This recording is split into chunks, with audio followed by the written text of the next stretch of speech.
Another Monday, another soul-sucking staff meeting, I muttered, adjusting my tie, which felt suspiciously like a noose. Innovate solutions, more like innovate ways to steal credit from your employees. The company's name was almost as creative as its products. Slightly modified versions of existing software, repackaged and sold as revolutionary. My cubicle, a beige box of quiet desperation, was my personal purgatory, and PowerPoint presentations were my instrument of torture. I, Alex Holden, was a cog in this machine. A talented cog, if I may say so myself, but still a cog. I was a senior software architect, which basically meant I designed the software that other people took credit for. My specialty? Thinking outside the box, coming up with innovative solutions, and then watching my boss, Martin, present those solutions as his own. Martin was a special kind of awful. The kind of guy who'd steal your lunch from the fridge and then offer to help you look for it. With a straight face. He was a master of corporate doublespeak, a champion of buzzwords, a black hole of original thought. He was also, unfortunately, my direct superior. Today's meeting was particularly egregious. We were discussing Project Phoenix, a new software platform that was supposed to revolutionize the company's, well, everything. It was my baby, my brainchild. I'd spent months developing the concept, designing the architecture, writing most of the code. Martin, of course, was presenting it. As I envisioned, he droned, clicking through a PowerPoint presentation filled with bullet points and stock photos. Project Phoenix will be a game changer. It will disrupt the market, enhance our brand, and synergize our core competencies. I suppressed the urge to scream. He hadn't envisioned shit. He'd barely understood the concept when I'd explained it to him repeatedly, using increasingly simple metaphors. The executives, a collection of suits who wouldn't know a line of code from a line of cocaine, nodded approvingly. They loved Martin. He was a yes man, a smooth talker, a corporate climber of the most parasitic variety. "Brilliant, Martin, absolutely brilliant," one of them gushed. "You've really outdone yourself this time."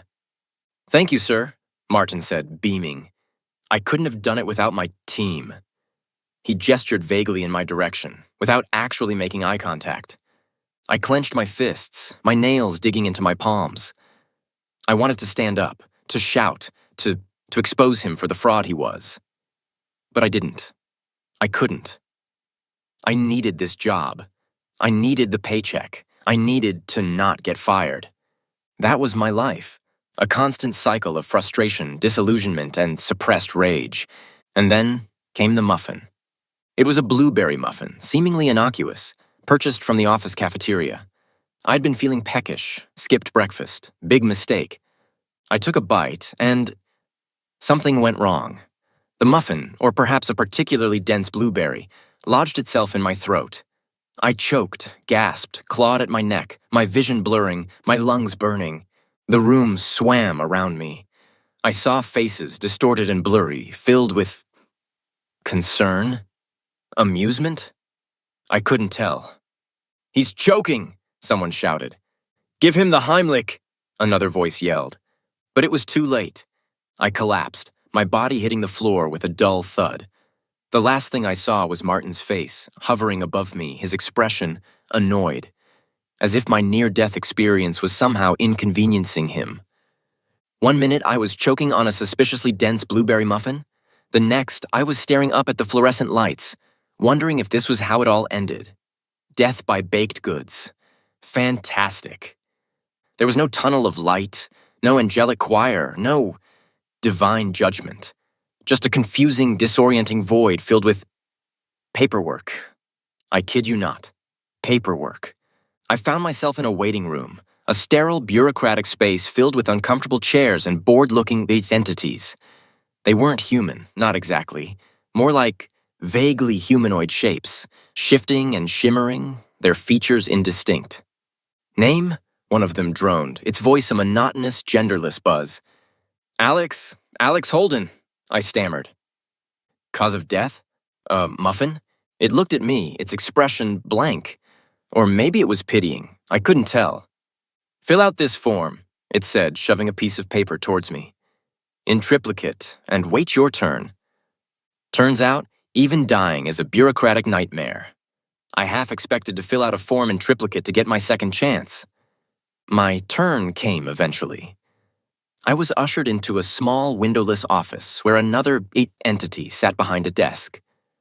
"Mr. Holden," it said, its voice devoid of any emotion, "your case has been reviewed, and it has been determined that you are eligible for a do-over." "A do-over?" I repeated, my voice a confused mumble. "A second chance," it clarified, "an opportunity to rectify your past mistakes." "You mean I'm going back?" I asked, my heart starting to pound. "Not exactly," it said.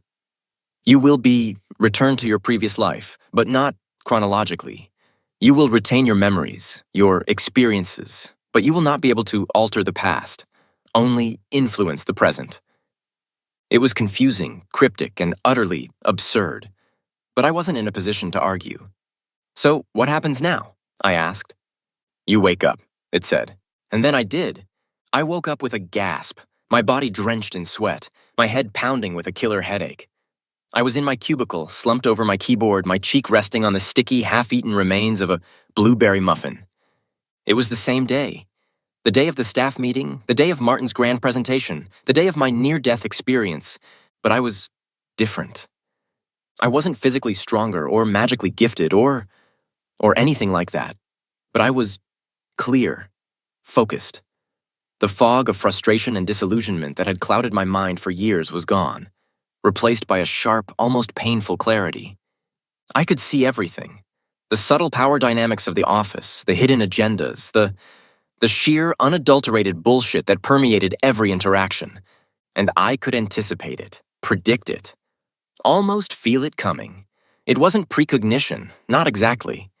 It was more like heightened intuition, a hyper-awareness of people's motivations, their intentions, their lies.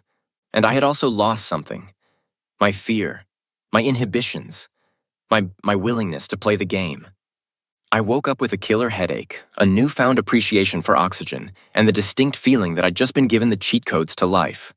No angelic choirs, no divine revelations, just clarity, and a burning desire to make Martin's life a living hell. I looked around the office, at my colleagues, at my enemies, and I smiled. A slow, cold, predatory smile. The game was on. And this time, I wasn't just playing to survive. I was playing to win. And Martin, my dear, sweet, utterly incompetent boss, was about to learn that stealing my ideas had consequences. Very, very unpleasant consequences. The weirdest part about waking up after dying, or almost dying, whatever, wasn't the existential dread or the sudden urge to rewrite my career path. It was the quiet. I was an orphan. Always had been, as far as this timeline was concerned. No frantic calls from family, no concerned friends checking in. Just silence. In my previous life, I'd resented the constant demands of my parents. The endless stream of family gatherings, the over-the-top weddings and social events. All of it was orchestrated by a fiancé I no longer could stand the thought of. Now, I'd give anything to hear their voices, to feel their presence, even for a fleeting moment. But they were gone. And the silence, the emptiness, was a constant reminder of what I'd lost, of what I was fighting for. It was a motivator, a cold, hard fuel for the fire that was now burning in my gut. I used the quiet, the solitude, to plan, to strategize, to prepare. I reviewed everything I knew about Innovate Solutions, about Martin, about the coming storm. I made lists, I drew diagrams, I rehearsed my lines. Because that's what it was, wasn't it? A performance, a play. And I, Alex Holden, was about to play the role of a lifetime. The office was exactly as I remembered it. A soul-crushing labyrinth of beige cubicles, flickering fluorescent lights, and the constant, irritating hum of forced productivity. The air reeked of stale coffee, cheap air freshener, and desperation. I arrived early, deliberately. I wanted to observe, to assess, to get a feel for the players before the game began. The office was mostly empty, the early birds, or the truly desperate, just starting to trickle in. I saw Sarah, the perpetually stressed-out designer from my old team, already hunched over her computer, her face illuminated by the harsh glow of the screen. She looked up as I passed, offering a weak smile. "Morning, Alex," she said, her voice tired. "You're in early?" "Couldn't sleep," I replied, shrugging. "Big day today, right?" She nodded, her eyes filled with a familiar mixture of anxiety and anticipation. "Yeah, Martin's big presentation. Hope it goes well." "It will," I thought, my lips curling into a grim smile. Just not for him. I saw Mark, the office sycophant, already sucking up to Martin, offering him coffee and flattery in equal measure. I saw Jennifer, the ambitious intern, desperately trying to catch Martin's eye, hoping for a crumb of recognition. I saw David, the quiet, competent programmer who, I knew, would be the next victim of Martin's credit-stealing ways. The office was a zoo of carefully disguised ambition. Everyone smiling, nodding, and backstabbing with the practiced ease of seasoned politicians. And then there was Martin, my boss, my nemesis, my former friend. He was standing by the coffee machine holding court, surrounded by a small group of his loyal followers. He was laughing, joking, radiating a confidence that was both infuriating and pathetic. He hadn't changed. He was still the same smug, self-satisfied, utterly incompetent parasite he'd always been. I walked over to him, forcing a smile, playing the part of the eager, naive employee. "Morning, Martin," I said, my voice carefully neutral. "Big day, huh?" He looked at me, his eyes barely registering my presence. "Alex," he said, his voice dismissive. "Right on time, as always, good?" He didn't ask me how I was feeling, didn't inquire about my accident. He didn't care. I was just a tool, a resource, a stepping stone on his path to corporate glory. "Excited about the presentation?"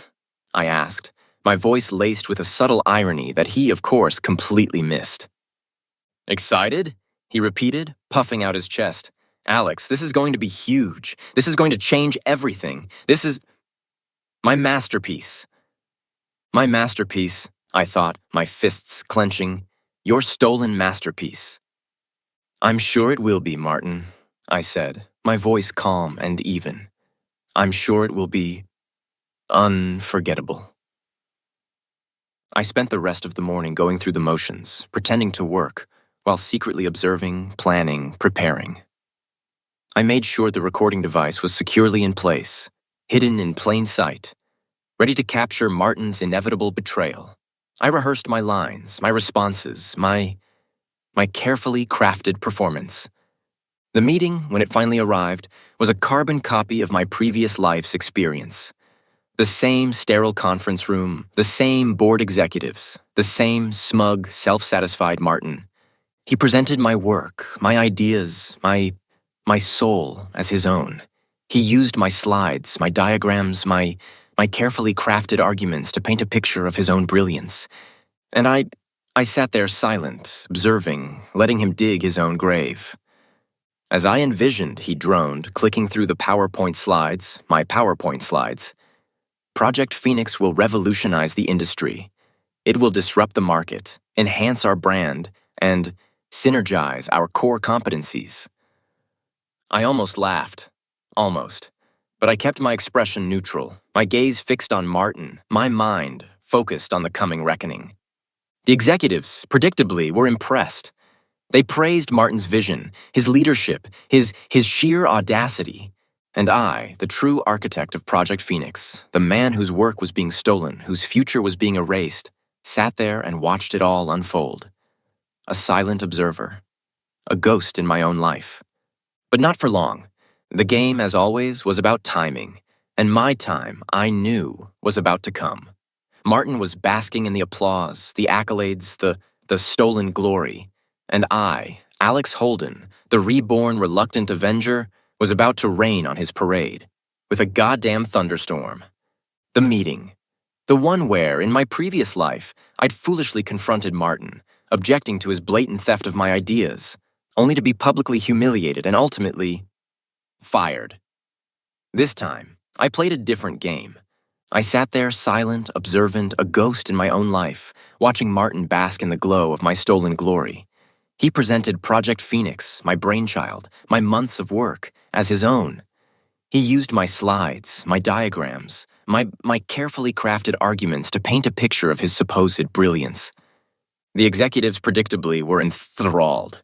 They oohed and ahed. They praised his vision, his leadership, his sheer audacity. And I encouraged him. "Brilliant, Martin, absolutely brilliant," I said, with just the right amount of feigned enthusiasm. "You've really outdone yourself this time. The board will be thrilled." My internal monologue, of course, was slightly different. "Keep digging, buddy. You're almost to China." I even added fuel to the fire, subtly prompting him to elaborate on certain aspects of the project, aspects that I knew he barely understood. "Martin," I said innocently, "could you perhaps expand on the algorithmic architecture of the platform?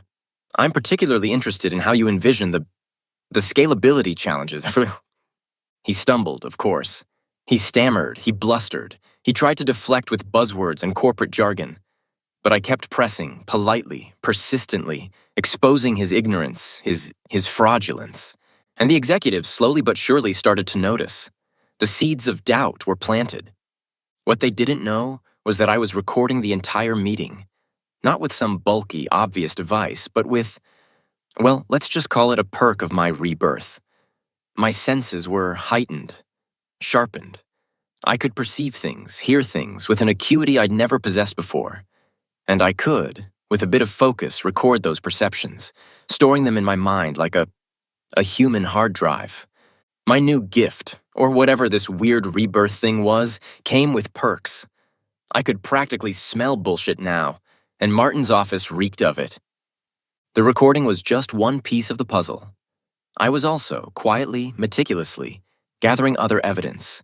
Expense reports, emails, performance reviews, internal memos, anything that could expose Martin's pattern of deceit, his incompetence, his systematic exploitation of his subordinates. It was a risky game, a delicate dance of deception.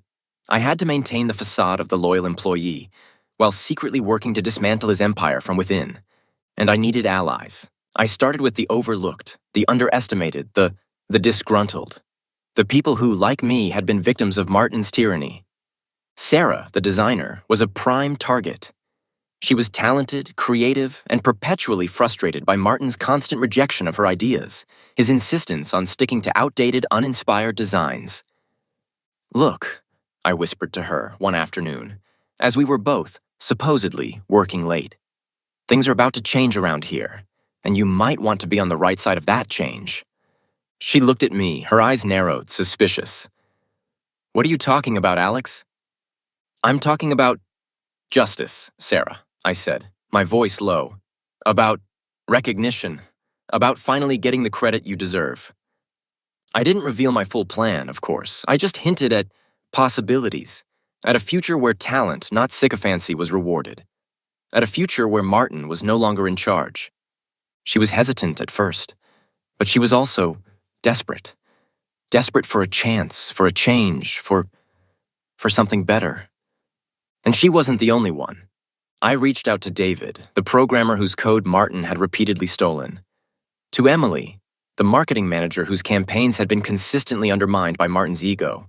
To a growing network of disgruntled employees, all victims of Martin's toxic leadership. I was building a coalition, a secret alliance, a force for change. And then there was the mentor. He was a legend, a ghost, a cautionary tale. His name was Arthur Bellwether, and he'd once been the CEO of a major tech company, a visionary leader who had built an empire from the ground up. Until, of course, he was betrayed, ousted, and publicly disgraced. By Martin's father, no less. I found him living in a secluded cabin, far from the city, far from the corporate world he'd once dominated. He was older, his hair white, his face lined with the marks of hardship and regret. But his eyes still burned with a fierce intelligence, a lingering spark of defiance. "You remind me of myself, kid," he said, his voice raspy as we sat on his porch, overlooking a breathtaking mountain vista. "Before they chewed me up and spat me out. But you've got something I didn't have, a second chance." He'd heard the whispers, the rumors, about my uncanny insights, my sudden rise within Innovate Solutions. He'd recognized something in me, a kindred spirit, a fellow traveler on the path of redemption. He became my mentor, my guide, my unlikely confidant. He taught me the unspoken rules of the corporate game, the art of manipulation, the, the necessity of ruthlessness. "They played dirty, Alex," he said, his voice firm. "You have to play dirtier. You have to be smarter, faster, and you have to be willing to do whatever it takes to win." But he also cautioned me. He warned me about the dangers of unchecked ambition, of the corrupting influence of power, of losing myself in the process. "Don't become them, Alex," he said, his eyes filled with a profound sadness. "Don't let the revenge consume you. Don't lose your soul." His words were a constant reminder, a guiding light in the darkness I was navigating. And I, armed with his wisdom, with my growing network of allies, with my newfound abilities, was starting to change things. Subtly, at first. But the impact was noticeable. I encouraged collaboration, rewarded honesty, and championed innovation. I challenged the status quo, questioned the outdated practices, and subtly undermined Martin's authority at every turn. I promoted Sarah, giving her the creative control she deserved. I supported David, ensuring his code was recognized and rewarded. I started to build a team, a loyal, dedicated team that shared my vision for a different kind of company. It wasn't enough to destroy Martin. I wanted to build something better, something that wouldn't chew up and spit out talented people like me, like Bellwether. "You're shaking things up, Alex," Bellwether said during one of our meetings. "You're making waves. You're making a difference." "It's a start," I replied, my voice determined. "But it's just the beginning." The game, as always, was about more than just survival.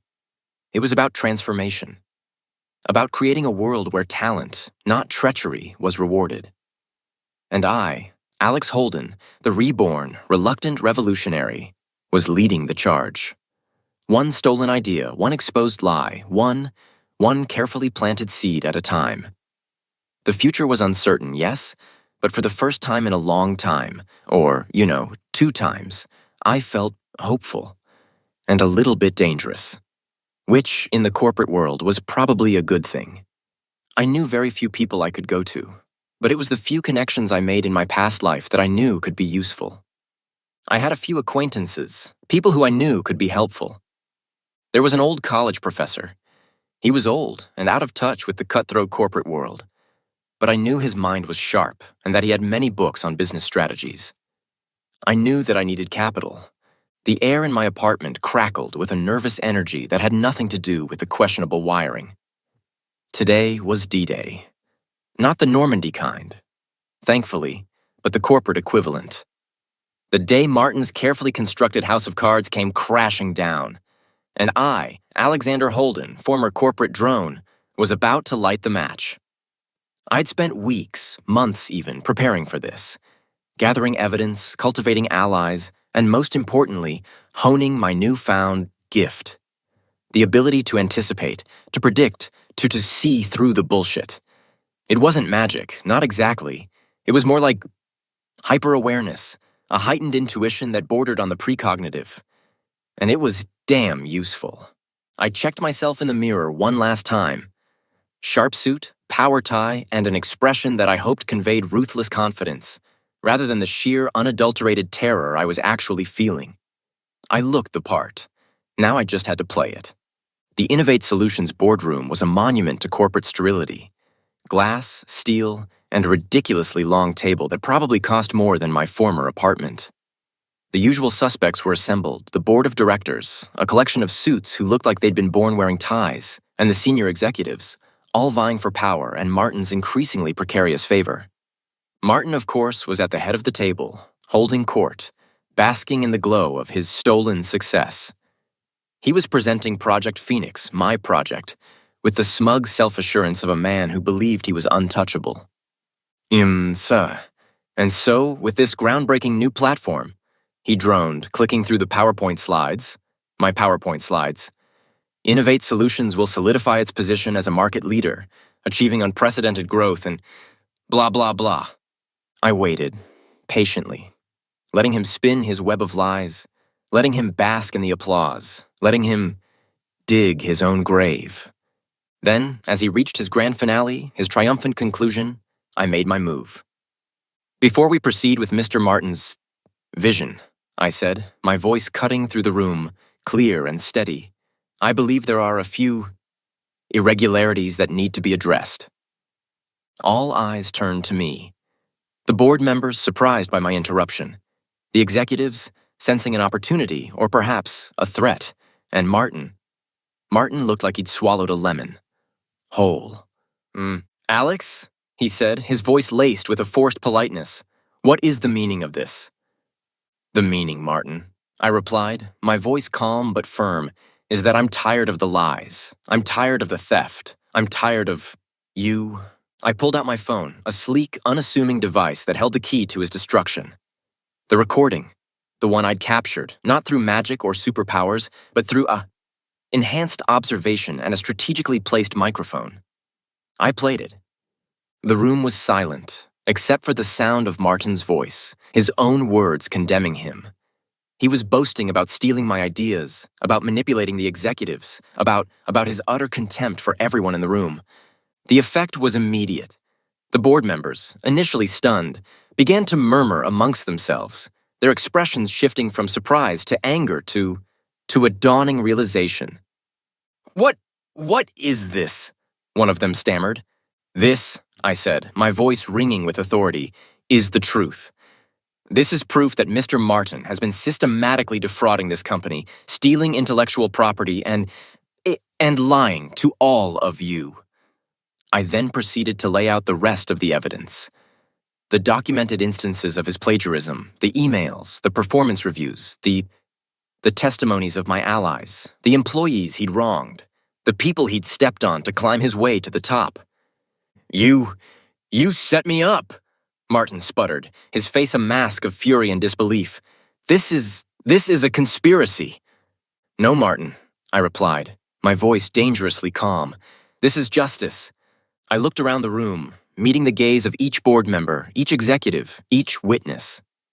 I'm not asking you to take my word for it, I said. I'm asking you to look at the evidence, to listen to your own instincts, to do the right thing. The silence that followed was broken only by the sound of Martin's ragged breathing. He was finished. He knew it. I knew it. Everyone in the room knew it. The board, after a brief, tense deliberation, voted, unanimously, to remove Martin from his position, effective immediately. He was escorted from the building, his career in ruins, his future uncertain, his smug arrogance replaced by a look of utter defeat. It was over, he was gone. But the fallout was just beginning. The company was in turmoil, morale was low, trust was shattered, and the future uncertain. And that's when I stepped up. I know this is a difficult time, I said, addressing the assembled employees, my voice firm and reassuring. But I want to assure you that Innovate Solutions will survive this. We will thrive. We will rebuild. I outlined my vision for the future, a vision based not on lies and deceit, but on honesty, on collaboration, on rewarding actual talent. We're going to do things differently around here, I announced. No more secrets, no more backstabbing, no more stolen ideas. From now on, we succeed together. I promoted Sarah, the designer, to head of creative, giving her the recognition and the authority she deserved. I promoted David, the programmer, to head of development, empowering him to build a team based on merit, not on favoritism. I restructured the company, eliminating redundant positions, streamlining operations, and creating a culture of transparency and accountability. It wasn't easy. There was resistance, skepticism, even outright hostility. But I persevered. I worked tirelessly, leading by example, demonstrating my commitment to building a better future. And slowly, gradually, things began to change. The employees, initially wary, started to trust me. They saw the results, the improvements, the genuine commitment to their well-being. Innovate Solutions, once a breeding ground for toxic ambition and cutthroat competition, was becoming something different, something better, something sustainable. I had won. I had avenged my past, reclaimed my stolen ideas, and built a foundation for a future I could actually be proud of. But the victory, as always, was bittersweet. The scars of betrayal remained. The memories of loss still lingered. But I was moving forward, step by step, building a new life, a new legacy, a new me. And this time, I was in control. The game had changed, yes, but so had I. And I, Alex Holden, the reborn reluctant leader, was finally ready to play, to win, and to build a future worthy of the second chance I'd been given. The dust hadn't even settled from Martin's explosive exit, and I was already being ushered into a new role. Not CEO. Not yet. That would have been too abrupt, too obvious. Instead, the board, in their infinite and slightly panicked wisdom, appointed me as Executive Vice President of Strategic Initiatives. A title so vague it could mean anything, which was precisely the point. It gave me power, authority, and most importantly, access. My first act wasn't some grand, sweeping gesture. It was a simple email, a company-wide email sent to every single employee, from the janitorial staff to the senior executives. Subject: moving forward. Team? As you all know, the past few weeks have been turbulent. There have been allegations, accusations, and ultimately, a significant change in leadership. I won't dwell on the past, but I do want to address the future. Innovate Solutions has always been a company built on, well, let's be honest, the illusion of innovation. We've been chasing trends, stealing ideas, and prioritizing short-term profits over long-term growth. That ends. Now, my vision for this company is simple. We will be ethical, transparent, and actually innovative. We will reward talent, not sycophancy. We will encourage collaboration, not backstabbing. We will build a culture of respect, where every employee feels valued, empowered, and safe. This won't be easy.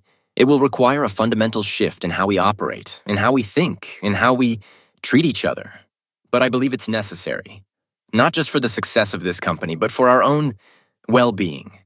I'm asking for your trust, your support, your commitment to this new vision. I know many of you have been wronged, overlooked, or exploited. I can't undo the past, but I can promise you this. I will do everything in my power to build a better future. A future where your ideas matter, where your contributions are recognized, where your voices are heard. My door is always open. Sincerely, Alex Holden, Executive Vice President of Strategic Initiatives. The response was mixed. Some were skeptical, cynical, convinced it was just another corporate platitude. Others were cautiously optimistic, hoping for a genuine change but fearing disappointment. And a few, the ones who'd suffered the most under Martin's regime, were elated. We're going to do things differently around here, I announced to the assembled staff during my first all-hands meeting. No more secrets, no more backstabbing, no more stolen ideas. From now on, we succeed together. My actions spoke louder than words. I promoted Sarah, the designer, to head of creative, giving her the authority and the resources to build a team based on merit, not on favoritism. I saw her quietly wiping away tears after I told her. I restructured the development department, empowering David, the programmer, to implement an open-source model, encouraging collaboration and innovation. He had spent years in the shadow, his work stolen. He beamed with pride. I implemented a new performance review system, one that valued actual contributions, not just by political maneuvering. I established an anonymous reporting system where employees could report unethical behavior without fear of retaliation. I even, grudgingly, met with human resources to discuss employee morale and workplace wellness. The irony of the reborn, ruthless strategist discussing wellness was not lost on me. It was a revolution, a quiet but determined revolution aimed at dismantling the toxic culture that had permeated Innovate Solutions.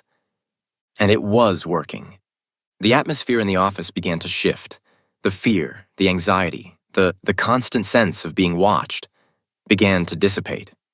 People started to collaborate, to share ideas, to actually innovate.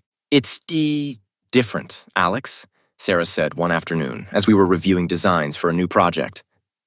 People are happier, they're more productive, they're actually excited to come to work. That's the goal, Sarah, I replied, smiling. To build a company where people feel valued, respected, and empowered. Of course, not everyone was happy.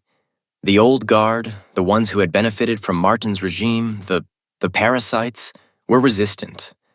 They grumbled, they complained, they tried to sabotage my efforts.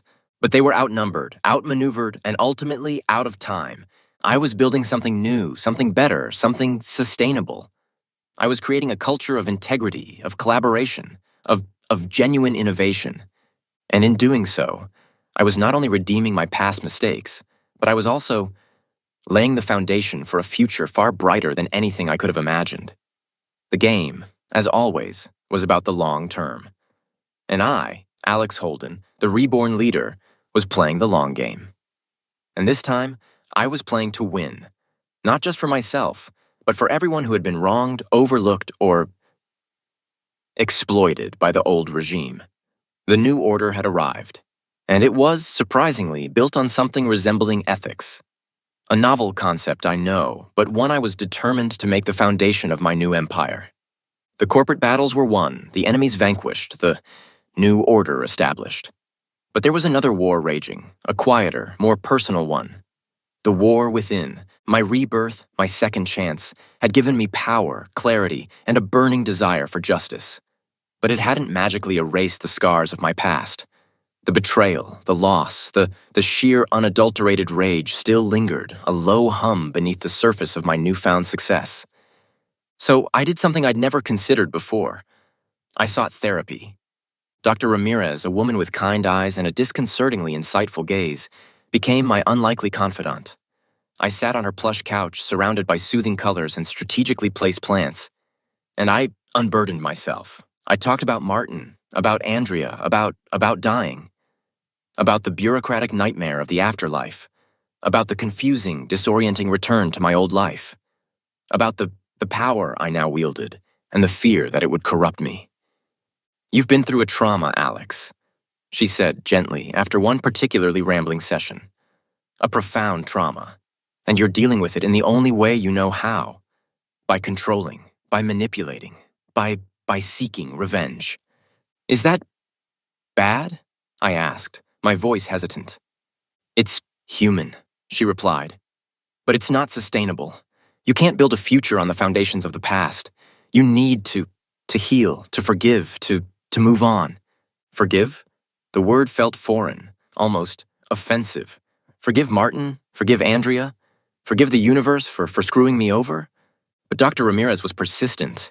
She challenged me, she pushed me, she forced me to confront the demons I'd been so carefully avoiding. And slowly, gradually, I started to heal, to accept, to let go. I also started to reconnect.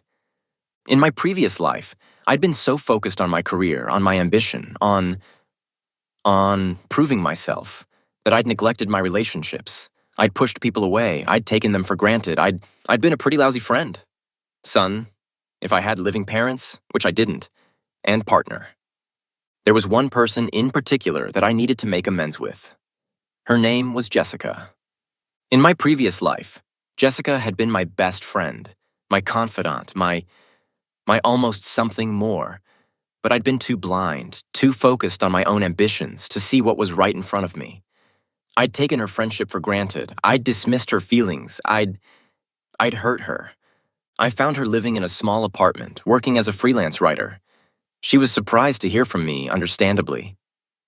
"Alex?" she said, her voice hesitant as she opened the door. What are you doing here?"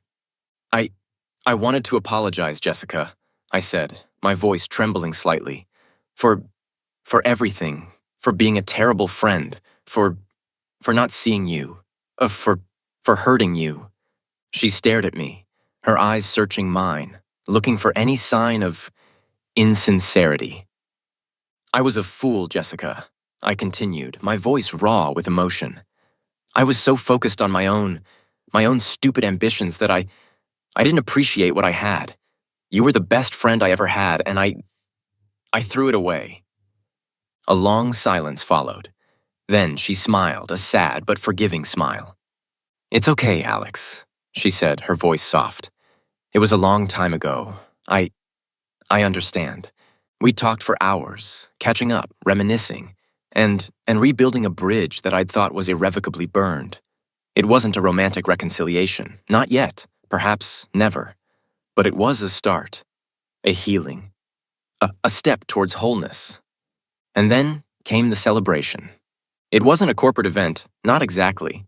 It was more of a gathering, a celebration of transformation, of new beginnings, of the future we were building together. We held it at a renovated warehouse, a space that reflected the new culture of Innovate Solutions, open, collaborative, and filled with a sense of possibility. There were speeches, of course, but they weren't the usual corporate platitudes, the self-congratulatory nonsense that Martin had so loved. "We're here tonight," I said, my voice echoing through the spacious room, "to celebrate not just the success of Innovate Solutions, but the transformation we've undergone. We've faced challenges, yes. We've overcome obstacles. We've emerged stronger, more resilient, and more determined than ever." I looked out at the faces in the crowd, my colleagues, my friends, my allies. Sarah, beaming with pride. David, looking confident and empowered. Even Arthur Bellwether, my mentor, had made the journey, his eyes twinkling with approval. "We've built a company," I continued, "based not on greed, not on ambition, not on the toxic culture of the past. We've built a company based on integrity, on collaboration, on respect. And that, my friends, is something to celebrate." I thanked them sincerely for their hard work, for their dedication, for their belief in me. I acknowledged the past, the mistakes, the betrayals, but I also emphasized the future, the opportunities, the possibilities. "We're just getting started," I said, my voice filled with a newfound hope, a genuine optimism that I hadn't felt in 2 lifetimes. "The future is ours to create, and together, we will build something extraordinary." The applause was deafening, the cheers echoing through the room. It was a moment of triumph, of validation, of pure, unadulterated joy. But it wasn't just about the company. It was about me, about my journey, about my redemption. I had faced my demons, I had confronted my past, and I had emerged victorious, not just as a businessman, not just as a leader, but as a human being. The game, as always, was about more than just winning. It was about growth, about transformation, about becoming the best version of myself. And I, Alex Holden, the reborn reluctant hero, was finally, truly on that path. The future was uncertain, yes, but for the first time in a long time, I felt ready to face whatever came next, ready to lead, ready to live